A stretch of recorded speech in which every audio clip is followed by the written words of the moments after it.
Let's take a moment to discuss property that is sold as is, and see how this concept fits into the disclosure requirements. You've probably seen as is in listings, right? Well, if you include the caveat that a property is sold as is, well, that means you don't have to disclose anything, right? Think again. How about an example? Consider a seller's agent who is aware that the seller's residence fails to conform to building regulations. The defect, if known to a buyer, would likely affect the price they're willing to pay.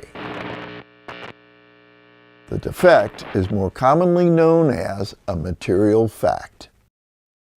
The agent knows the buyer who is interested in making an offer is not aware of the violations and might reconsider the price they're willing to pay for the property if they learned of the violations. The agent decides not to disclose their knowledge of the defect. In an attempt to cover the omission, the agent writes an as-is disclaimer into the purchase agreement. The as-is provision states the buyer accepts the property in its current as-is condition. Since the property is being sold as is, the agent doesn't disclose anything else to the buyer. After the buyer acquires the property, the city refuses to provide utility services to the residents due to the building violations.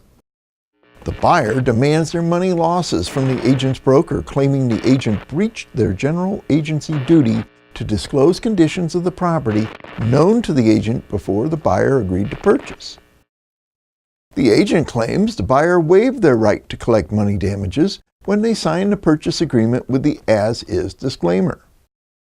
Does an as-is disclaimer shield the agent and their broker from liability caused by the building violations? No.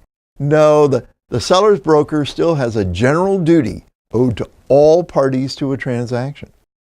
The general duty requires the seller's agent to disclose all property conditions which affect the value and marketability of the property that are known or ought to have been known to the agent due to their mandated inspection.